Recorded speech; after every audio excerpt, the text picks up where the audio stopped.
The woman dripped blood onto the jade pendant, and the next second she slipped into a supernatural space. Inside were priceless jewels, and a healing spring that cured any disease. In her last life, her cousin had framed her, and the cousin claimed to be a transmigrator, who knew everything about this world. Only now did the woman learn her cousin had been after the pendant all along. She also found out the cousin had forced her to miscarry, and had her parents murdered. Filled with rage, she closed her eyes, and in the next instant she was back at the moment of the abortion. Seeing her child still alive, she decided to make her cousin pay. She stormed out, slapped the cousin, and pretended to go mad, shouting that she didn't want to abort. The cousin, desperate to finish a system task, swallowed her pride and kept up the charade. The woman played dumb and obedient in front of everyone, but silently vowed revenge. Back home, she dripped her blood onto the pendant, and was pulled straight into that same supernatural space. Everything a person could need was inside. She snapped her fingers once and returned, then found a mark appear on her shoulder. The space had fused with her, and the pendant's powers had transferred into her body. She decided to use the pendant to go after her cousin.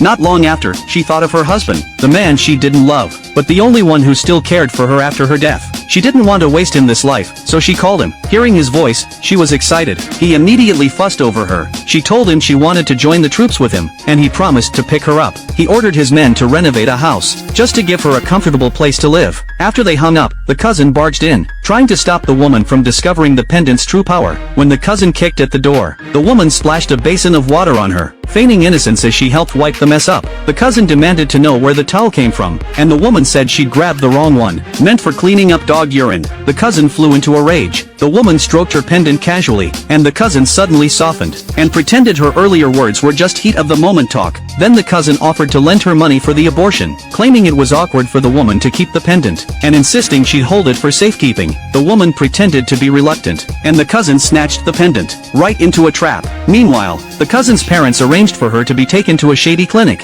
planning to cause a post-op infection, and kill her so they could inherit her fortune. The woman overheard the plot. The cousin's parents panicked, and lied that they only feared post-op infection, and the cousin pushed her to hurry to the surgery, but the woman had already read their motives. At the hospital, she handed a report to a doctor. The doctor's daughter had a terminal disease. The woman promised to save his child and offered him a large sum if he did one thing for her. Soon after, the doctor bound her waist for the operation. The woman produced a file that forced him to get the cousin's signature. After the operation, the doctor staged the result, and handed the cousin the paperwork to sign. When the cousin tried to read it, the doctor said he was in a hurry, and she signed without hesitation. The woman staggered out looking weak. When the cousin's mother wanted to check her stomach, the doctor pulled out a black bag, claimed the fetus was inside, and told the mother to throw it away.